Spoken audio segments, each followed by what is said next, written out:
And welcome everybody to another edition of the GSMC Football Podcast, brought to you by the GSMC Sports Network. As always, I'm your host, Kenneth Gruenfelder, and it's great to have you guys here on this Monday, October 7th. We have a lot to talk about on the show today. Before I get into that, I just want to remind you guys, as always, to tip or donate, get your comments recognized. Make sure to click on that Super Chat button in the chat to help create a Super Chat of any thought or comment you may have throughout the live broadcast. I will acknowledge it, and it just makes the show more lively, more entertaining between myself, the host, and you guys, the viewers. We appreciate your guys' viewership each and every day, so any contribution you can make to the show means the world to us as we put out content for you guys each and every day. And also, the other way to help out the show is by going to the link at the bottom of the show segment, GSMCPodcast.net. That is GSMCPodcast.net. So, let's get into what we are going to discuss for today. So, we're going to start off the show. We're going to talk about the overtime game between the Ravens and the Bengals. Might have been the game of the year. I know I said that about the Buccaneers and the Falcons, but now this game might have just taken that title. Unbelievable game yesterday, so we'll get into that. We'll talk about last night's Sunday night game between the Steelers and the Cowboys, which definitely wasn't as good as the Ravens-Bengals game, but did have some drama at the end, and we'll talk about it. Also, we'll get into the 49ers and their loss to the Cardinals, 24-23, get into that and talk about some concerns with the Niners. And then we'll get into the London game. We'll talk about the Vikings improving to 5-0 on the season with a 23-17 win over the Jets. And then in the final part of the show, we will preview tonight's game between the New Orleans Saints and the Kansas City Chiefs, standoff week 5. So I hope everybody had a good weekend. I sure did. I was at the Yankee game on Saturday, and my voice is still a little it is still a little shot, but we're ready to go here, talk about some football. So anyways, let's get into the first topic, which is talking about the Ravens-Bengals game. So Ravens coming off of that big win against the Bills last week. The Bengals, they picked up their first win against the Panthers, and nope, didn't want to do that. I don't know why I did that, but so this is the first time these two teams are going to meet, and let me tell you something. These two quarterbacks, Lamar Jackson and Joe Burrow, they really showed out. Look at the numbers of these two quarterbacks yesterday. I mean, it was an unbelievable game. This is the best game that these two guys played against each other. The defense is not so much, but if you just look at these two quarterbacks' numbers, I mean, they were both unbelievable yesterday, and they both made great plays. Lamar Jackson late in the game. This was, I believe that this was the second touchdown to Isaiah Likely that he threw, but it was a bobbled snap, and the Ravens are still having issues with the offensive line, but it was a bobbled snap. Lamar picks it up, starts scrambling. Sam Hubbard's coming after him. Lamar stiff arms him to the ground. He's towards the sideline, and he throws it up to Likely in the end zone for a touchdown. I mean, that was one of the best plays of the day, just in general.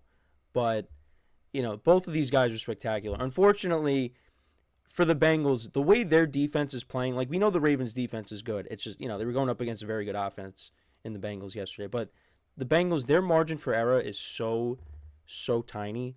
They cannot make any mistakes. And unfortunately, Burrow threw an interception, and that was costly because, the Bengals are trying to ice the game, and, he throws a pick. He's trying to hit Chase, and I believe it got picked off by Marlon Humphrey. We'll go through the game summary, but that was costly, and, the Ravens ended up tying the game and sending it into overtime. So let's get into how this game unfolded. So the Ravens, on the very first drive of the game, they went right down the field. 6 minutes of time of possession. Lamar Jackson ran in a touchdown, but the play was reversed. He was just short. And then Derrick Henry from 1 yard out scored a touchdown.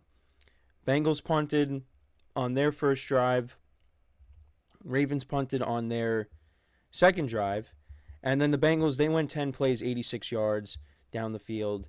And Joe Burrow connected with T. Higgins for an 11-yard touchdown. So that tied the game. Both teams again exchanged punts. Then the Ravens on their drive, they went up 14-7. Lamar Jackson connected with Rashad Bateman for a 16-yard touchdown on 3rd and 5 from the Bengals 16. Bengals punted, and then the Bengals got a safety. They tackled Derrick Henry in the end zone to make it 14-9. The Bengals did get the ball, didn't do anything with it. Ravens punted. Then the Bengals, they went ahead. 4 plays, 79 yards. A couple of big chunk plays to Jamar Chase, an 18-yard pass play, and then he connected with Chase for a 41-yard touchdown just before the end of the first half to make it 17-14. And then, the next 2 possessions for the Bengals, they scored touchdowns. They went up 24-14 to open up the second half. Burrow connected with JioSaavn for 39 yards, and then he connected with T. Higgins for a 5-yard touchdown from the Ravens 5 later in the drive. And then the Ravens, they answered with a touchdown. Lamar Jackson connected with Kohler for 55 yards, and then they got down to the Bengals 1, and Lamar scored by passing to Isaiah Likely for a 1-yard touchdown. And then the Bengals scored again. And this was, I believe, this was Chase Brown who had a good game. He had a 4-yard touchdown reception from Joe Burrow. So it was 31-21. And then, again, they just continued to exchange touchdowns. There still weren't any punts in the second half up until this point. So then the Ravens, they went down the field, 10 plays, 92 yards, some big chunk plays. Lamar Jackson connected with Mark Andrews for 27 yards, had an 18-yard run, 13-yard run again, connected with Zay Flowers for 13 yards, a lot of 13-yard gains. Another 13 yards to Mark Andrews later in the drive, and then he connected with Kohler for a 2-yard touchdown. So that made it 31-28. And then Bengals' next drive only lasted 1 play, and it was for 70 yards. Joe Burrow connected with Jamar Chase, and he did the rest. 70 yards to the house, 38-28 at that point.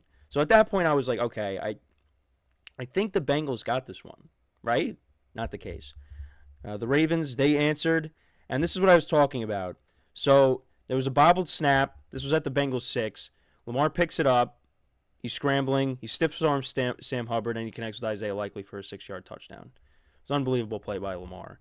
So that made it a 3-point game. And then Joe Burrow on 2nd and 15, he tries to connect with Jamar Chase, and yes, it was picked off by Marlon Humphrey.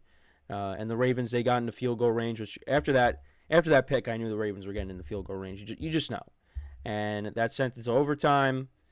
Well, actually, the Bengals did get the ball back, but they didn't do anything with it. So, yeah, we went to overtime.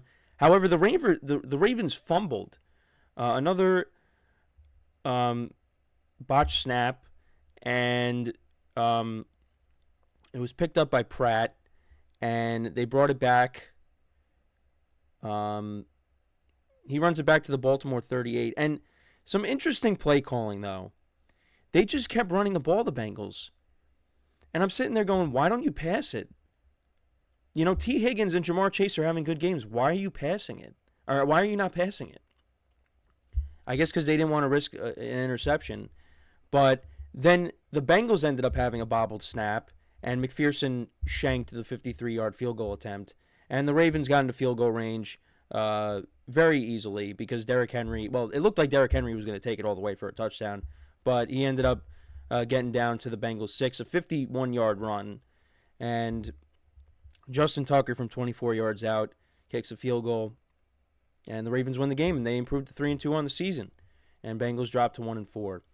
Lamar went 26 of 42. Well, you have the numbers up here, but let's go through the other numbers. So the Ravens ran the ball for 175 yards. Derrick Henry had a rushing touchdown, 92 yards on the ground. Lamar had 55 yards on the ground. Zay Flowers, 7 receptions for 111 yards. Charlie Kohler, the number 3 tight end, 3 receptions for 64 yards and a touchdown. Rashad Bateman had 4 for 58 and a touchdown. Isaiah Likely, 3 receptions for 13 yards, but had 2 touchdowns. Ravens defense, Marlon Humphrey had the pick, of course, and they had 3 sacks of Joe Burrow in the game. Justin Tucker went 2 for 2 for field goals. And then for the Bengals, Chase Brown, 46 yards on the ground. Zach Moss, 24 yards on the ground. Jamar Chase and T. Higgins were unbelievable. Jamar Chase had 10 receptions for 193 yards and 2 touchdowns. T. Higgins had 9 for 83 and 2 touchdowns. Chase Brown had a receiving touchdown. And then for the Bengals defense, only one sack, and that was by Sam Hubbard. And McPherson went 0 for 1 on field goals, 4 for 4 on extra points. Yeah, for the Bengals, it's a tough loss. It really is. And, you look at all the games that they've lost this year, and, they could very easily, flip those and they could be wins, but that's not the case. That week 1 game against the Patriots was winnable. The Chiefs game, they were very close to winning that. The Commanders, that was back and forth. They just keep. I know they beat the Panthers by 10, but you gave up 24 points to the Panthers. And I know Andy Dalton, has made that offense look better, but look at what the Bears did to him yesterday.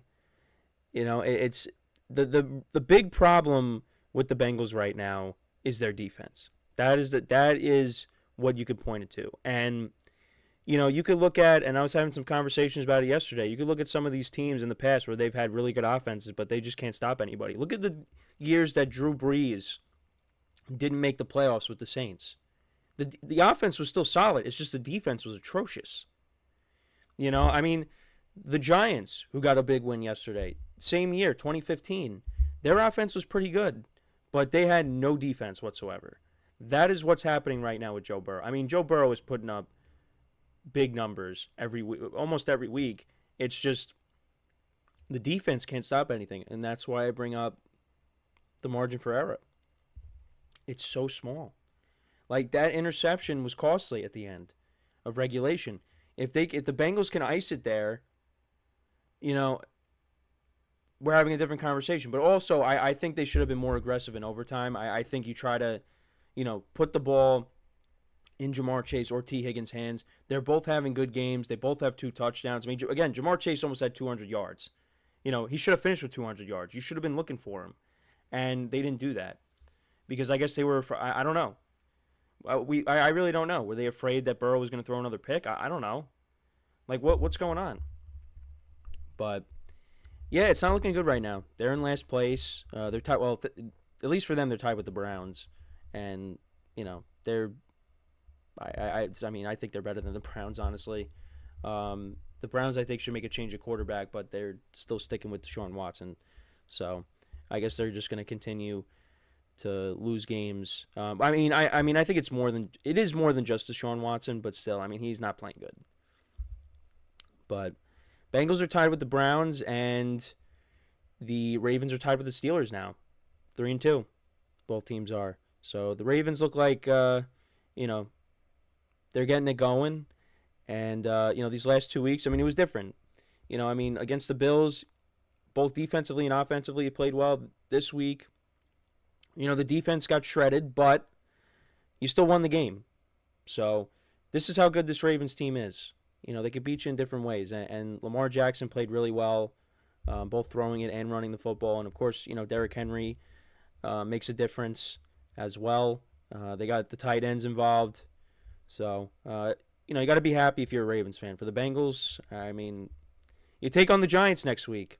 So we'll see what happens. But let me know what you guys think about this game. What were some of your takeaways from it? Let me know in the comments. So we are going to take our first break of the show. When we come back, we will talk about the Steelers-Cowboys game from last night and what transpired there. So with that being said, stick around, and we'll be right back here on the GSMC Football Podcast.